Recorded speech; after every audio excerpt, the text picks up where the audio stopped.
Thank you, Rio. Thank you for the introduction. And today we're going to talk a little bit more about the BLS new examination blueprint launch. We did talk a little bit about it in December, and the focus today is going to be more on an applied exercise as opposed to a full slide set that takes up 45 minutes of your time. So we have about 24 slides today, and then Kenny's going to join us, and he's going to play the role of an EMS education program director, and we'll participate back and forth about the resources and the tools that are available for educators, for candidates, for state officials, and anybody else who'd be interested in our website. So with that said, thank you for attending today, and let's get into the topic. So again, today's focus is the 2023 BLS Practice Analysis and its impacts for examinations that will start in April of 2025. And just for clarity, I want to make sure that everybody understands when we talk about examination changes at the BLS level, we're talking about examination changes for EMR candidates, emergency medical responder candidates, as well as EMT candidates.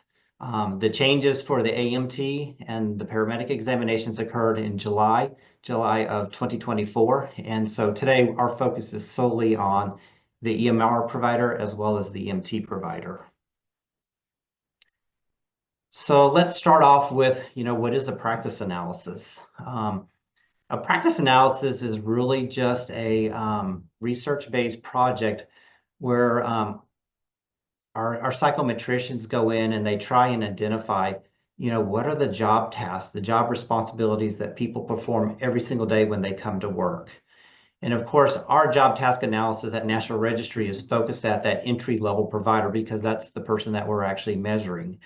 And so what happens is the psychometric team goes in and does this project, and the result is they find all the job tasks, and I'm going to show some of those to you here in just a second, but all the job tasks that an EMR and EMT completes when they come to work every single day. And so when they actually did this research project, what they found was they had EMTs, EMRs working in a lot of different environments. So some of these people were in the hospital setting, some of them were in the 911 setting. There were folks who were in the National Park Service. There were people who were also performed these roles in industry. So for instance, a company that has a very big workforce in a factory of some sort. And these people are trained to the EMR levels to actually respond to emergencies within that particular factory. So the job task was created from a lot of different settings beyond just the 911 setting. And so with that, the job task that they're trying to identify is the bullet here. They need to be important for us. They have to perform those with frequency, and they also want to assess the criticality of those job tasks. So, if something's not done or it's not done correctly, what's the potential for harm for the patient? And so they go into it with that mindset. From those job tasks, they're able then to create the knowledge and the skills and the abilities that are required for a EMR and EMT to be competent at that entry level entry into the profession. When that's all done, we have this clear and accurate representation of what that is that they do when they actually come to work each day. And this is a foundation for content validity, and I'll explain that on the next slide here. And it's also a requirement for National Registry to do because we are an accredited organization. And so we have to perform this with some frequency to keep our accreditation. So this slide talks about the examinations of life cycle. And keep in mind that these 7 steps are the 7 steps that we follow whenever we build examinations. And our goal here is to have fairness of the examination, to have clinical accuracy, to make sure that our tests are reliable and make sure that our tests are valid.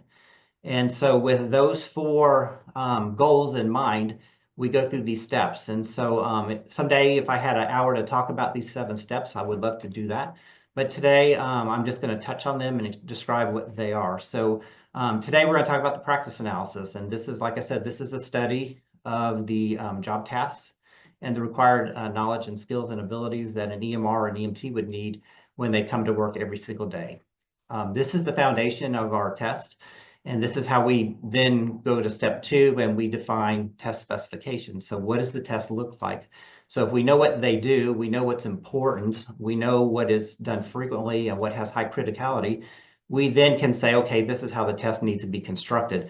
For an educator, that would be your test blueprint. So think of your test specifications as a blueprint. After that, after we know what we need to do to write based on that blueprint, we then now come down to step 3. We then contract with 30 different external writers who write items for us, and these are SMEs in the industry all across the nation with great emphasis on diversity and geography and everything else. And so these folks write our items. They come into our team.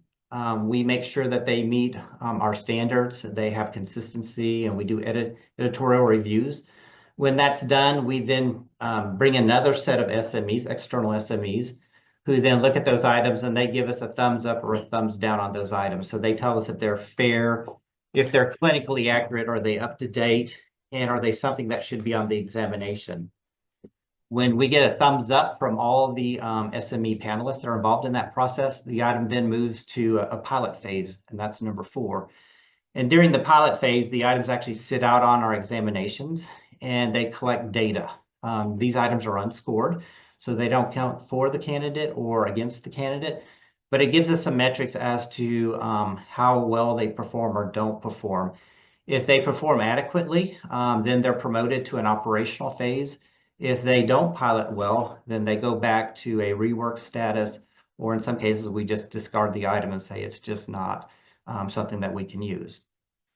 And that's really kind of step 5 is where we're doing that statistical analysis to see how the items actually performed or didn't perform.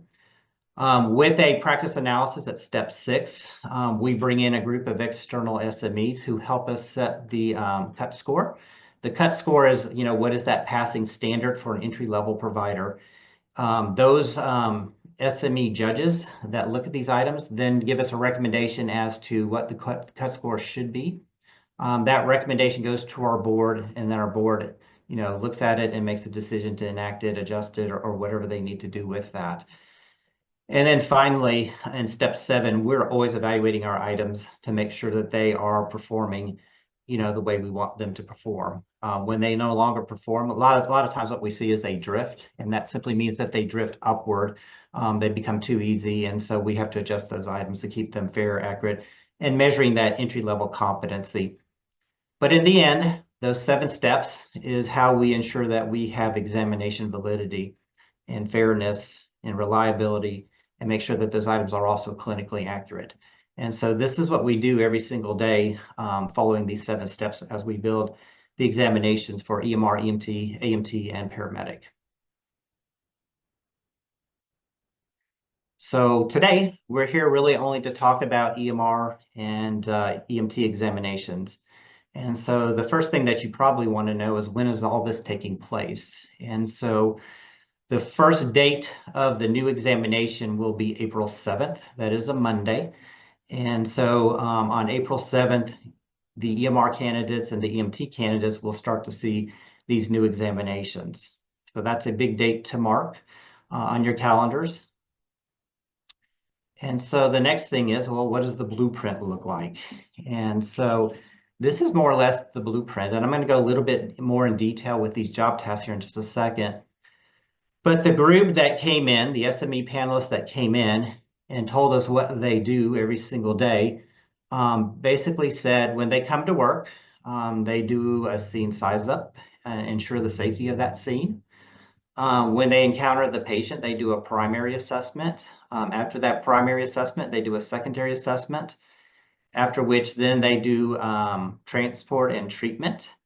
And then finally, there was operational tasks that they performed as well. But what you see here is the new 5 domains of the examination that will take effect on April 7th. And so one of the things I really want to show you, and note that the title on this slide is EMR certification examination. So right now I'm talking about the EMR candidates. And this is the blueprint. This is the weighting of those 5 domains. And so to the, about 1 o'clock, you see that first domain is scene size up and safety. The new test will measure that. It'll be weighted at 19 to 23%. That second domain is the primary assessment. The weighting on that is 37 to 41%. The secondary assessment is got a very small weight. It's only 4 to 8%. And then the patient treatment and transport has a weight of about 20 to 24%. And the EMS operations has a weight of 10 to 14%. What's important there? A lot of people know me, and I was an educator in Dallas, Texas for over 20 years. And as I look at this as an educator, and I put on my lens as an educator, what really sticks out to me is that when you add up the primary assessment and the secondary assessment, you can see that the new examination for the EMR is going to account for about 49% of that test. And so that is big. That's a lot of content allotted to primary and secondary assessment. And so how does that happen? The SMEs told us that this is something they do with great frequency. And when it's not done correctly, there's high criticality and potential for harm. And so as a result of that, these two areas got a big weight. And so as an educator, I would make sure that I'm spending a lot of time in these patient assessment areas in my EMR, of course. I would do things in the lab, in the didactic phase. And if you have a clinical or field phase, then make sure that they're learning everything they can about primary and secondary assessment during those phases of the course here. But anyways, that's what sticks out to me. That's things I would consider in my curriculum development. In the EMT, I changed slides here. Now we're talking EMT. Again, at 1 o'clock, you had that scene size up and safety. That is 15 to 19%. The primary assessment is 39 to 43%. Secondary survey, 5 to 9%. Patient treatment and transport, 24%. And operations, 10 to 14. When you add those assessment areas up again, in this case, it adds up to 52%, as much as 52%. And if I was an EMT instructor today, I would spend a lot of time on assessment in the classroom, in the lab, in the field setting, as well as the clinical setting, because these are going to be heavy emphasis areas of the new examination. And so I think, to me, that's the most striking change in the examinations, other than renaming some of the domains. But the assessment areas are going to be a much larger portion of our examinations. In the EMR, again, it could be up to 49%. For the EMT, up to 52% of the examination. So if you're preparing your students for success, this is definitely one of the areas that you want to consider in your curriculum. So I promised we would talk about the job tasks. And so this is that first domain of scene size up and safety. In this domain, there are 6 job tasks that the SMEs identified. And I don't think any of them are surprising. I mean, develop a plan of action prior to arrival, protect yourself, protect everybody else on the scene, put on the appropriate PPE, make sure you are protected against that. Investigate the scene for the number of patients, triage those patients, and then request the appropriate resources for managing that particular incident. And so domain 1 really is exactly what it says, scene size up and safety. And so it's all those things that we do when we arrive on the scene to make sure that we can manage that scene in a safe manner and get all the resources that we need on that scene. Second domain, again, this is a big one, is that of primary assessment. And so this one has 9 job tasks. And again, I don't think there's anything crazy or abnormal here. Communicate with the patients and bystanders, form a general impression, check the level of consciousness, assess the airway, breathing, and circulation, inquire about a chief complaint, identify life threats, get those vital signs and those appropriate diagnostic tests, and identify that need for rapid treatment and transport to the hospital. So that's number 2. Number 3 is the secondary assessment. So here, only 2 job tasks. If you remember, this was a much smaller part of the test. But investigate the patient's current condition through a focused physical interview and past medical history. And then really just reassess the patient based on what you found in that primary assessment and during that history taking and the actual physical survey. Number 4 is that of patient treatment and transport. So there are 7 job tasks here. And so we're going to manage the airway, ventilation, oxygenation, take care of the cardiovascular and the circulatory system, motion restrictions for patients who have musculoskeletal trauma, potentially administer meds, in accordance with the national scope of practice, manage interventions specific to special populations, manage the transport, and communicate the information that we need to communicate. So again, pretty basic stuff here. And finally, that 5th domain is that of operations. So make sure that our equipment works, make sure that we have a proper inventory of medications and supplies, document things, and then we have that piece about well-being, self-awareness of ourselves and our bystanders. So that is the domains. That is the job tasks associated with those domains. And so again, I covered this last month in December, but again, we're going to talk about some FAQs that we commonly hear. And so here you go. The first question here is, why is this change happening? And first, it is a requirement for our accreditation that we do a practice analysis every 4 to 5 years. And the reason why we do that is to ensure that we are actually measuring the competency that an EMR needs, an EMT needs when they come to work. And so that competency, it changes. New evidence comes out, best practices can change, and there can be technological advancements as well. And so we want our test to reflect what's going on in the industry and not be outdated information. And so we do this every 4 to 5 years, and that is the prompt for the change. That's why we're doing the change. Number 2, will the test be harder or easier or about the same?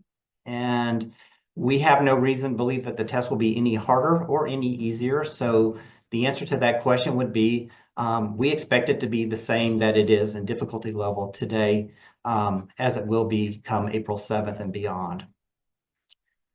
Third question, what should I do differently when I develop my curriculum? Again, being that the EMR test, the patient assessment area was as much as 49%, and the EMT test was as much as 52%. I would spend a whole lot of time on patient assessment in every phase of the course, and make sure that my candidates or my students know the information they need to do a proper patient assessment. Not saying the other areas are not important, but the emphasis on the test will certainly be assessment of our patients.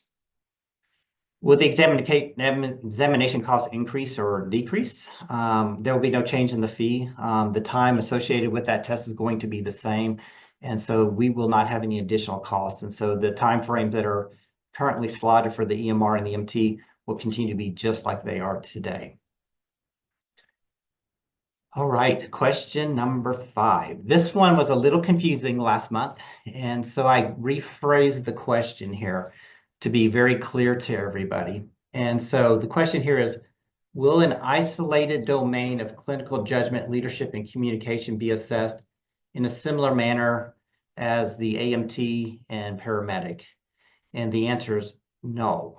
The SME panel that helped us develop the practice analysis and the validation processes did not identify clinical judgment, leadership, and communication as a separate domain, meaning that the domains are, again, scene safety and size up, primary assessment, secondary assessment, patient treatment and transport, and operations. Those are the only 5 domains at the EMR, EMT level. There is not a 6th domain like the AMT and paramedic levels. Could we ask questions related to clinical judgment, leadership, and communication? The answer is yes, but there's not going to be a standalone domain on the examination for this particular area. Number 6 is 6. Will scenarios with 3 phases be used for assessing competency in EMRs and EMTs? And the confusion last month was we're not going to use scenarios. The truth of it is we are using scenarios, but not with 3 phases, not with 11 to 18 items associated with them on that one scenario. And so again, there could be scenarios within an item with answers associated with that scenario, but it's not going to be one scenario with 11 to 18 items associated with it.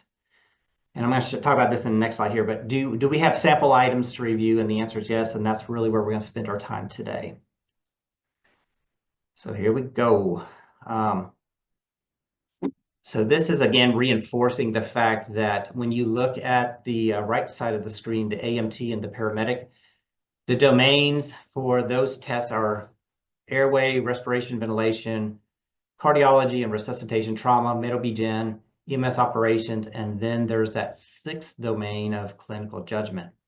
If you look to the left, there is no clinical judgment domain on the EMR or the EMT examination. Again, those 5 domains are scene size up and safety, primary assessment, secondary assessment, patient treatment and transport, and operations.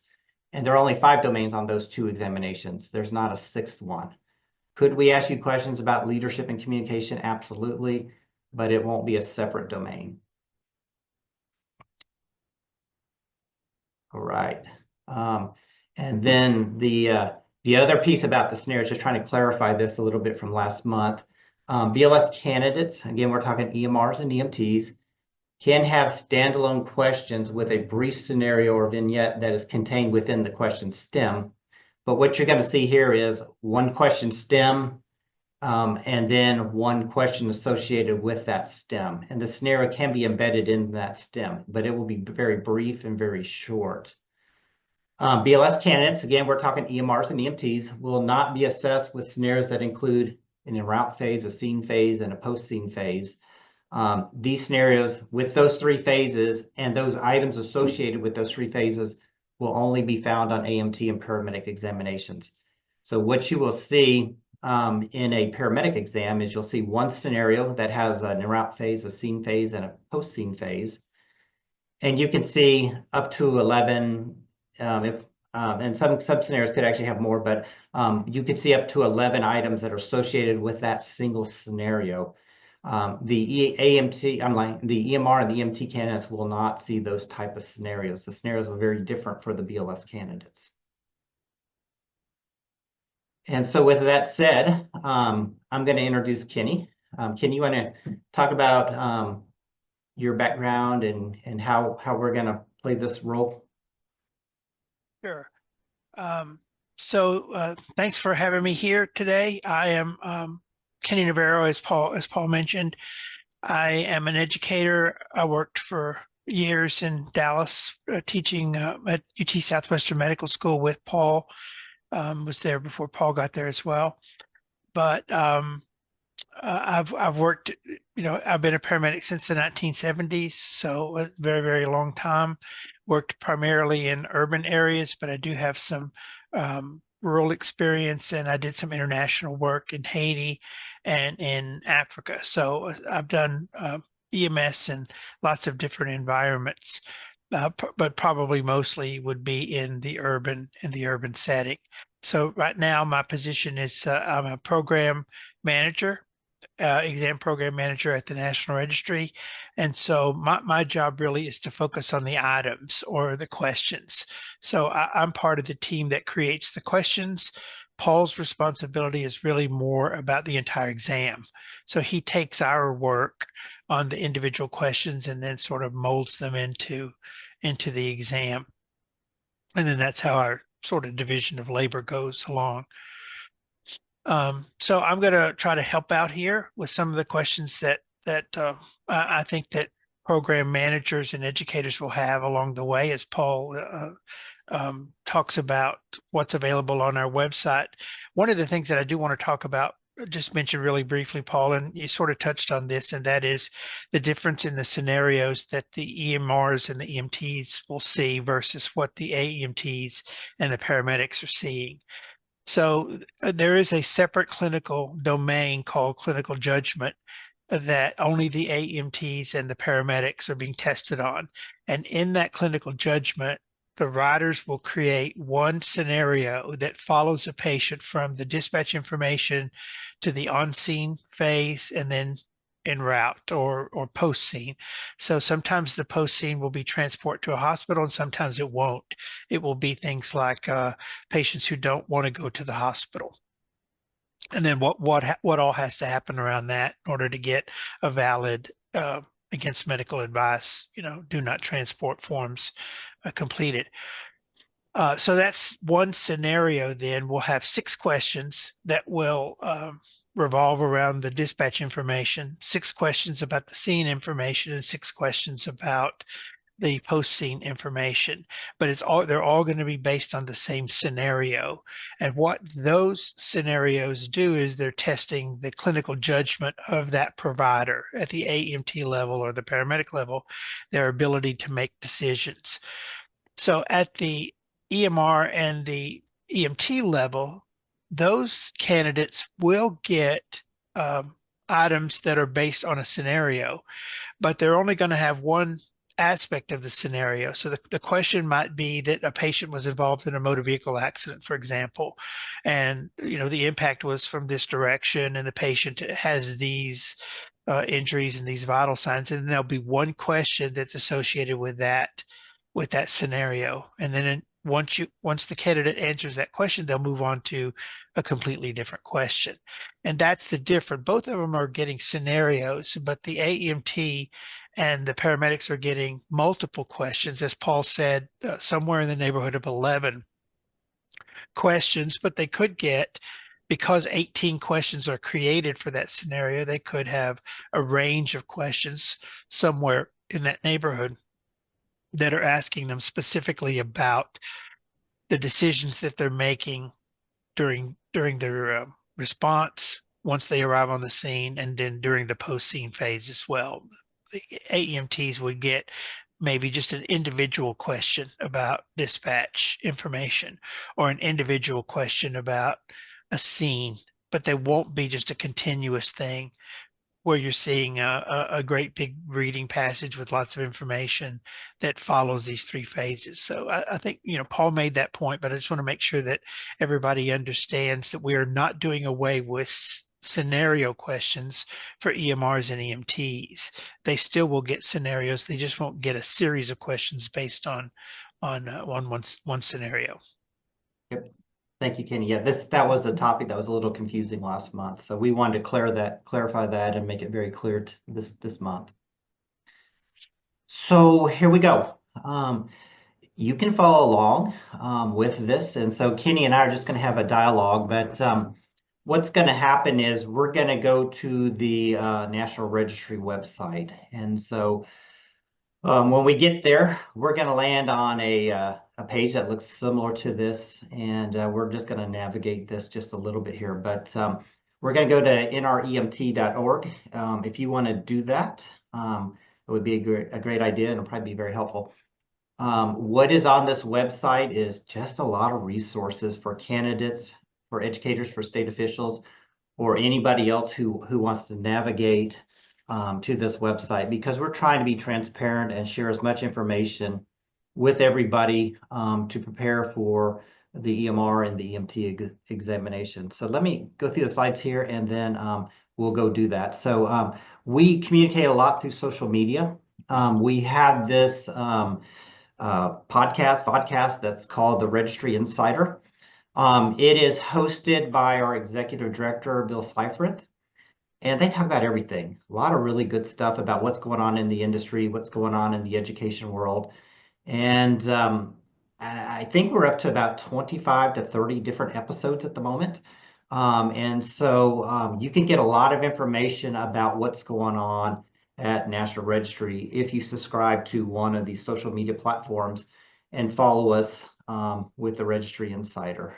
And so not ready for questions yet, but let's go to the website. Let me drag that over. And I'm hoping everybody can see the website now. I am at nremt.org. It looks like it's still on the question slide. Okay, let me stop the share and reshare.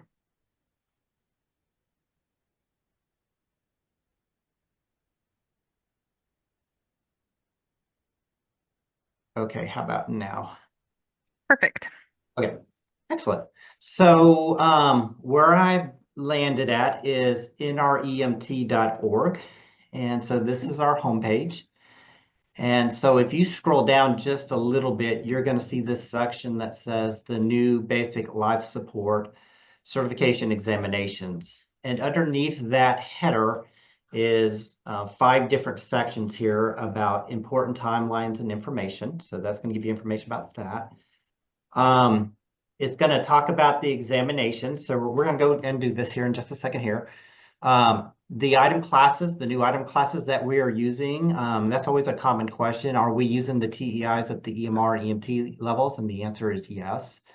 A lot of FAQs that we anticipate hearing or already have heard, and then additional information like key dates. And so that's where I am right now. And so with that, Kenny's gonna be the educator, and he's gonna ask me a whole lot of questions. So take it away, Kenny.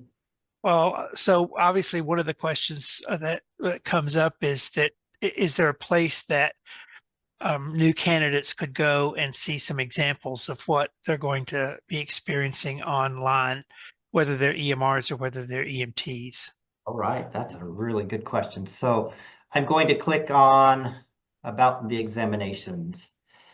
And so it takes me down further in the web page here. But I think what I really want to show you, Kenny, is the section here that says EMR sample items or EMT sample items. And so these are buttons. I'm gonna hit the EMT button and let's see where it takes us here. And oh my, it takes us to a website that is extremely similar to what a candidate would experience when they go to the test center at Pearson VUE, or they take the test remotely through OnView. And so here is a screen that says, hey, welcome, here's some tools for you, the educator, for the candidate, for the state official, or anybody else to become familiar with what a candidate will see when they go and take the test. And so I really want to point out here, why do we have this here? What is here is 15, in this case, 15 EMT sample items. If you would have hit the EMR button, there would have been 15 EMR sample items here. Why did we do this? A lot of reasons here. We wanted the community to become comfortable and familiar with a lot of different things on our examinations.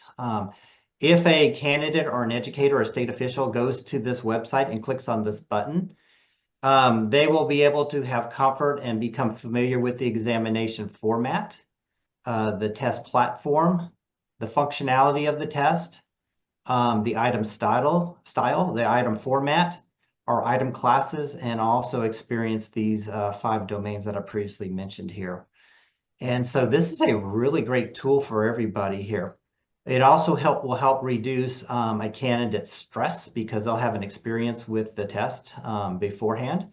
It can reduce their anxiety, and of course for us it helps reduce construct irrelevant variance. And so this is intentional. We want to be as transparent as we can. So here you've got, if you combine the 2 items together, you have 15 EMT and 15 EMRs.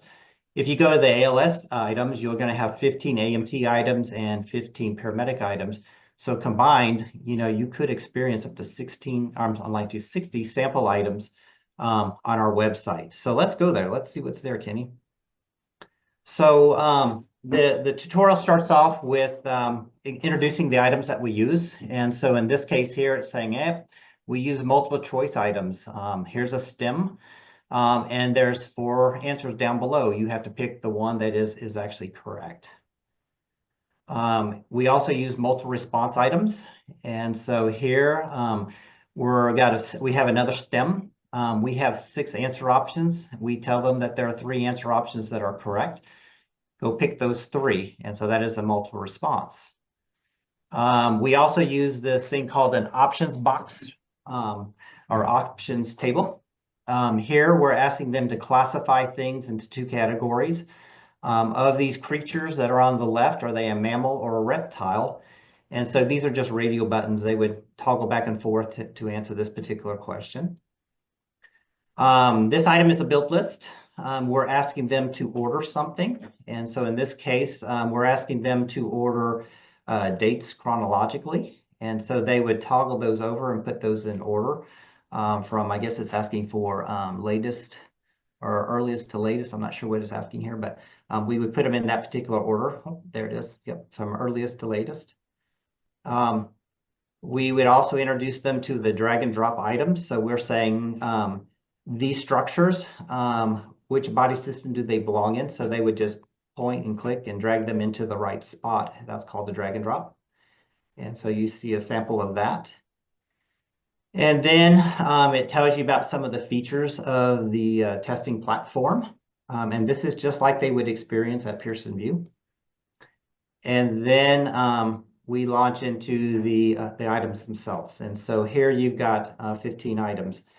And so this first item here then asks them about a patient who looks to me like they've probably overdosed on some type of opioid. And so we just ask them to toggle those over and put them into some type of order here.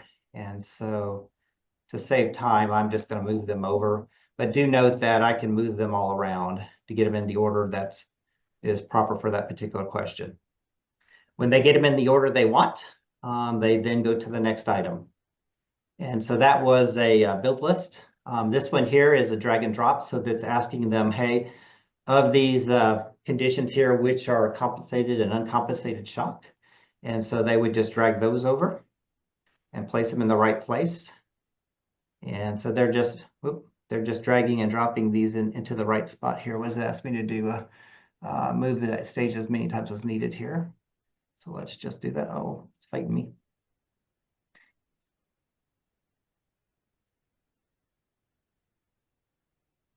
And so they would drag those and put those into the proper position there. And then they would go on to the next item. This item here is asking multiple choice. And so they would answer whatever the correct answer is and select that, move on. Here they get to experience a options box. So they would then indicate that 2 belong in this box and 2 belong in that box. And then they would move on. Another multiple choice. Another multiple choice.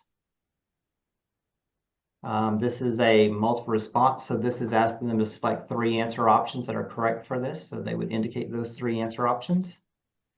Another one, in this case here, it's a 5 answer option. So they would pick the 2 that are correct. And Paul, before you, on those items that you, like you just, those multiple response, if I'm not really paying close attention and it tells me to select 3, but I only select 2, what would happen then? It would not let them advance. There are settings in the computer where if it tells them to select 2, they have to select 2 to move on. If they select 1, it'll tell them, nope, you got to select 2. And if they select 3, it'll say, nope, you can only select 2. So they are limited as to, you know, how many answers they can have. And it's also fail-safe so that they don't miss an option because they didn't pick enough answers. Now, is that also true for those drag and drops? Like if I don't drag something over into a box and leave one of those boxes empty, will it let me advance? Yes, those drag and drops have commands as well. And so, or instructions as well to have them do the proper instruction, follow the proper instruction that we give them, whatever that instruction is, whether it's a drag and drop, a build list, or an options box. Good. So again, here we go. We're just answering these questions as we go along. And so this one here, select 3. And in fact, I'll just show you that, Kenny, here. So I'm going to only select 2. And it's going to say, nope, can't do that. So I just selected, let's go with 4. It's not going to let me do that either. So there you go. Again, multiple choice, multiple choice, multiple choice. And what you're going to see is that these items, these 15 items, are every single sample item type we have. And they also cover the 5 domains. And so again, our goal here is to allow people to become comfortable and familiar and have a pre-experience to our examinations. So again, if you go back to our website, Kenny, that is found under EMT sample items. Or if you want to do the EMR items, then it is 15 EMR sample items. And are those items, those sample items, are they representative of what the candidates would see? Or, I mean, or are we just making up stuff that the candidates won't see those kinds of questions, or is this really representative of what they're going to see? Yeah, of course, we could not use these 30 items on an examination now because they're exposed. But so they won't see these 30 items, but yes, they are calibrated and written to be consistent with an item that a candidate would see, whether they go to OnView or Pearson View for their examination.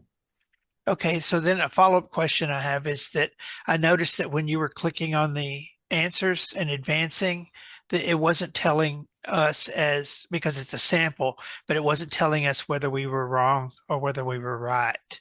Yeah, and so we intentionally did that. We wanted to give them a experience that had high fidelity and consistency with what a candidate will see at OnView and Pearson View. And so we don't give the candidates the answers after they answer those in the testing setting. And so we did not do it here.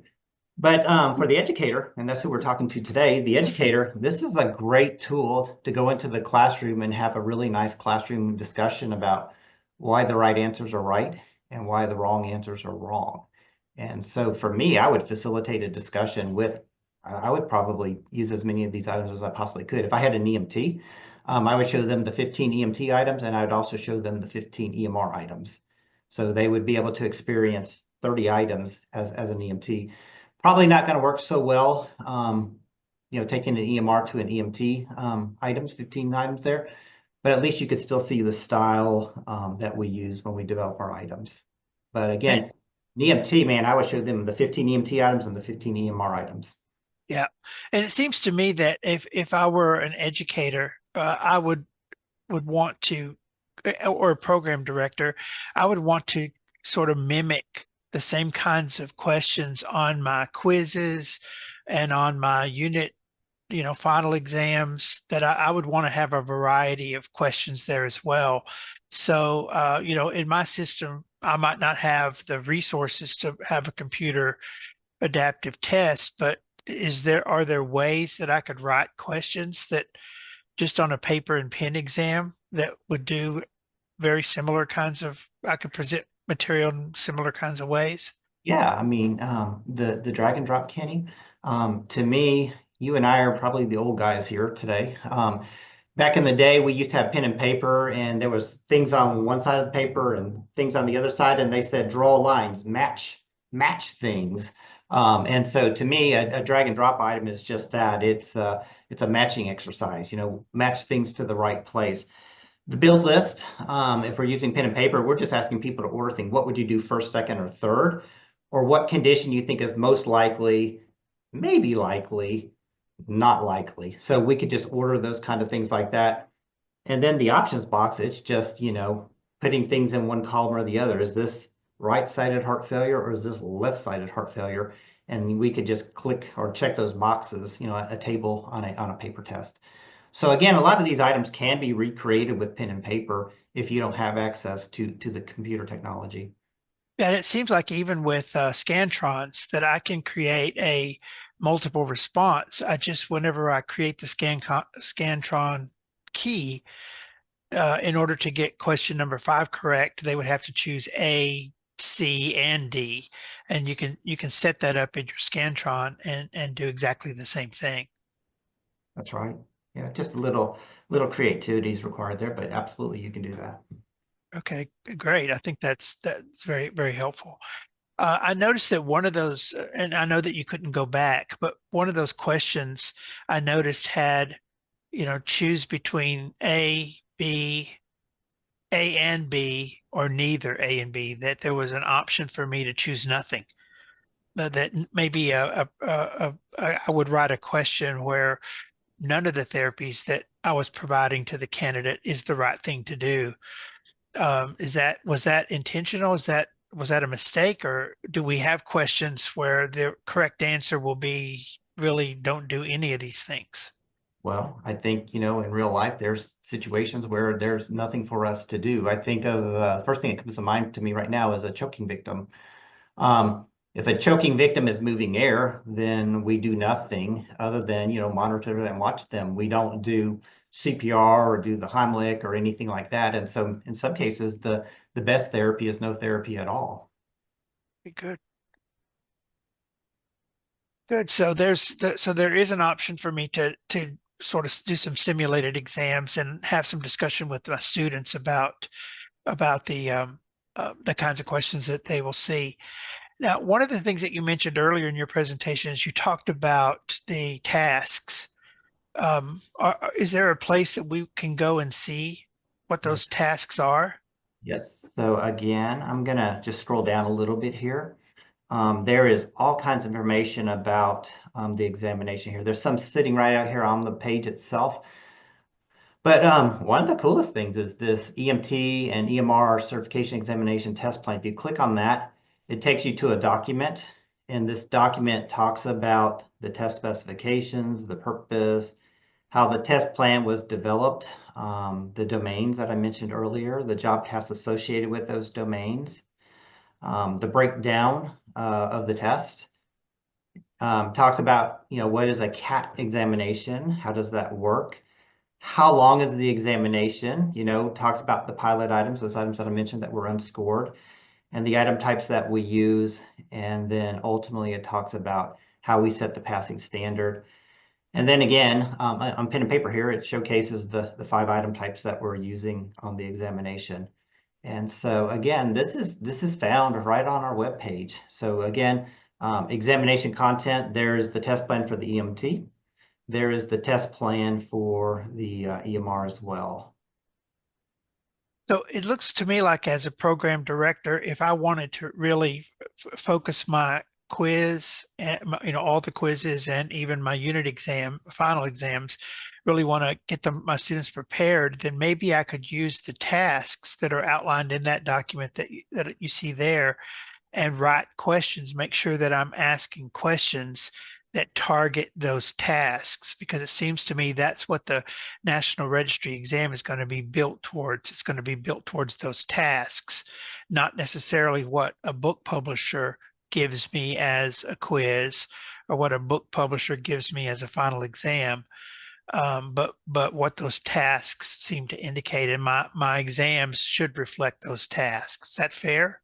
That is fair. That's what those candidates will be tested on when they come to Pearson VUE or take it at home at OnVUE. So again, this goes all back to that practice analysis where we identify what it is that a provider does. We test what they do. And so we want to know what they do, which is the foundation for our test validity. And when we know what they do, then we then know the tasks that are associated with that. Again, back to the importance, the frequency, and the criticality. And so that's how we build that test plan. And that's how our tests are built based on that information. Very different than the book companies. The book companies, hire people and they write items, but I don't know that those items are built on a practice analysis of any sort. So on those those TEI questions, or even the multiple response where I have to choose 2 things or 3 things, what if I only choose one of them that's correct and the other one is not correct? Do I get partial credit? No. And so when we write those items, Kenny, we give them the instructions, select 2 answer options or 3 answer options. So we're saying, hey, there's 2 answers right or 3 answers right. Most certification tests just say select all that apply. And so we go beyond that and we say select 2 or select 3. But as we develop these items, we also make sure that the 2 answers that are correct and 3 answers that are incorrect are truly incorrect. And so there really wouldn't be much of a reason to give partial credit in the way that we currently develop items. And then lastly, I would also argue that the analogy I often use is a patient who's in cardiac arrest. And I'm talking paramedic now, if I came in as a paramedic and I intubated the patient, I started an IV and I pushed epi, and the patient was on VTAC or VFib and I never defibrillated, I would have to argue, did I do the patient any good? And honestly, potentially, did I cause harm? Because I didn't do an action like in this case here, I didn't do CPR and I didn't defibrillate. I started the IV, I pushed the drug, and I intubated. But as we know, those aren't the things that are going to save that patient's life. The defibrillation and the CPR is. And so, how would you score that one would be my question. Sure. Are these EMT and EMR exams adaptive also, meaning that so that they don't have to get a certain number correct. They just have to be able to demonstrate that they have the competency, Yeah. but it's not based on a number of correct questions. It's based on an ability level of the candidate. Is that fair? Yeah, what you're talking about is IRT testing, not Yes. not classical testing like what's being in the education programs. We use a whole different model there. And so the test is adaptive to the candidate, and the test is able to determine their ability level. And when we determine that, then we have to decide, is it above the cut score or below? And so you're right, it is not based on a 100-item test where you have to get 70 correct and you're allowed to get 30 incorrect. It's just a whole different model than that. Gotcha. So I noticed that you got about 5 different item types. Is there a specification that says 20% of them are going to be multiple choice and 20% are going to be multiple response? No, there's not. Right now, I would tell you the majority of our items are multiple choice and multiple response. But as we started using the TEIs about 2 years ago, and so as we build our banks again, they have to go through item writing, item review, piloting, and they got to pass. And if they pass the metrics, then then we can add them to our examination. And so, to answer your question, there is no set percentages right now. We are writing those TEIs. They're very hard to get to an operational phase. And so as they do become operational, we do use them, but there is no test specifications that says 20% of the tests are going to be TEIs and 80% is going to be multiple choice, multiple response. There's not going to be at the EMR, EMT levels a lot of TEIs at the moment, but they could expect to see multiple choice and multiple response as an EMR and EMT. Good. So I know that you talked about the 5 different domains there. Is this similar to old exams where the candidates had to demonstrate competency in every domain? And if they couldn't demonstrate competency in secondary assessment, for example, but could in every other one, they still fail? Right, that's a great question. We grade the test on its entirety or its totality. And so we are not scoring the test by, what is this, 5 different domains. And so it's very possible that a candidate could miss all the questions in the secondary assessment, but do well in the other 4 areas and pass the examination. Honestly, though, as an educator, though, what I typically see is that students who are weak in one domain are probably weak in others as well. Yeah. They're not going to be a rock star in scene size up and safety and then do horrible in primary assessment. They tend to have the same ability level across all the domains. And so when a candidate fails the examination, they typically are probably weak across all 5 domains, not just one. Yeah, I mean that's logical to me because it seems the ability, because what these tests are measuring is ability, and the ability is not going to change during a testing session. I mean, whatever ability level the student has, they're going to walk in the doors with it, and they're going to walk out with the same ability level. So that shouldn't change based on the category. So the categories really are just about creating a blueprint for the exam, but not creating individual like where you have to like in high school where I have to pass math and I have to pass geography and I have to pass English in order to graduate from high school. Right. Again, we're just measuring, are they competent to go into the workforce and not do any harm? And so again, there are definitely differing elements of that competency, but in the end, we're testing the overall competency of can they practice as an EMT or EMR? Yeah, that makes sense to me. I don't really have any other questions for you. Again, so I'll just end here and then we can take a few questions, but this is on our website. There's a lot of information.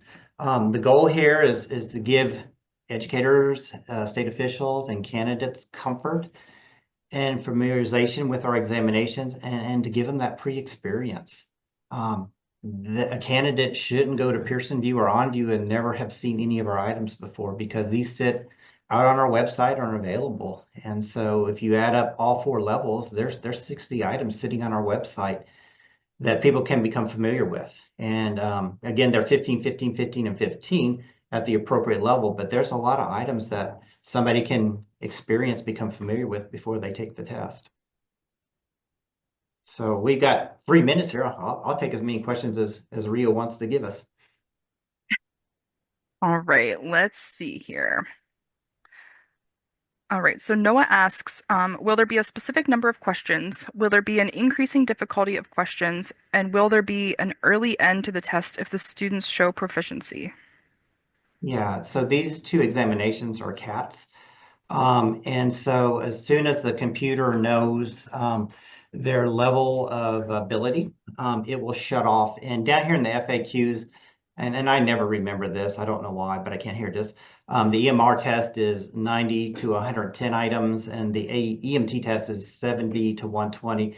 And that is solely based on the ability of that candidate. So as soon as the computer knows their level of competency with certainty, that's when the computer turns off. All right. Tom asks, will the scoring be similar to before, a number scale to show how close the candidate was to passing, and would it show how close or far one was from passing a certain category? It will give them the overall score. Again, this is what Kenny and I just mentioned. It'll give them the where they are in relationship to the cut score. And again, it's scoring them on the totality of the examinations, not the 5 independent domains.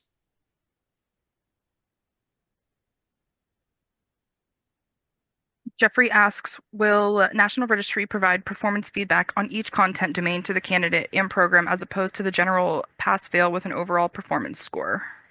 No, we will continue just to give them that overall score and where they are in relationship to the cut score.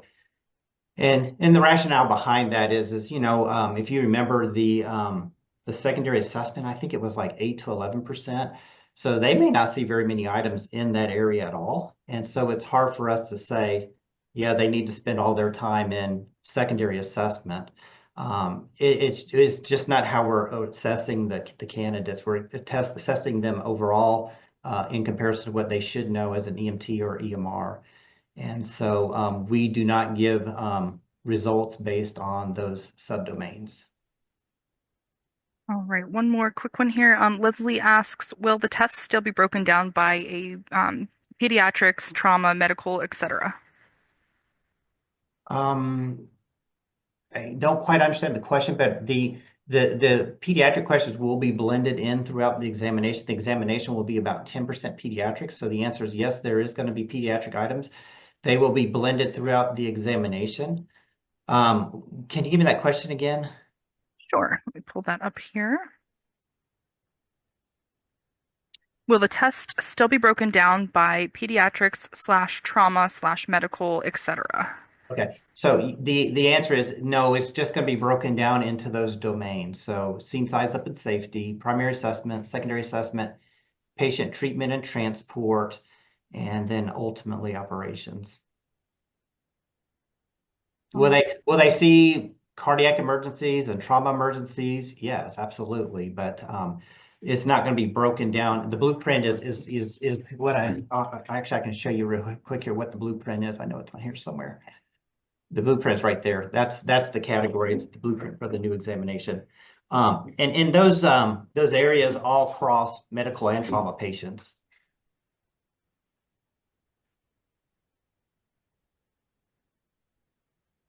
Right. That does bring us to 1 o'clock. Would you like to take a few more, or would you like to, um, Whatever you want to do, yeah. Rio. All right, let's see here. We have a couple more quick ones here. Can you give EMT / EMR programs a breakdown of overall of how domains of where students are struggling so that the instructor can adjust the program issues if needed? And we're no longer doing that. I don't know that we've ever done that, but we're not doing that because again, we grade the test on overall ability and we consider all the the whole task. We're not looking at it domain by domain by domain by domain. And then one more question. Can you clarify minimum and maximum items on the new question types? So there is no minimum or maximum assigned to those. We are just, again, I'll tell you, the candidates are going to see primarily multiple choice, a good bit of multiple response, and very few TEIs. And those TEIs are the build list, the drag and drop, and the options box. We are building those. It's just a long process to get them to an operational phase. And so I don't think we'll ever go to a full TEI test, but again, most of the items are multiple choice, multiple response.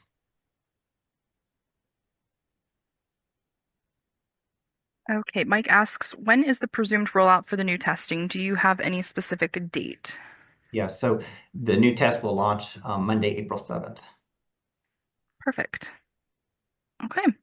It looks like the rest of these questions, we can go ahead and send these over to the National Registry at the end of the webinar. All right. Well, I thank everybody that attended. Please go to our website. There's a lot of work done here, and we really want to be transparent and share as much information as we possibly can. There's just a lot of resources here for anybody who'd want to go there.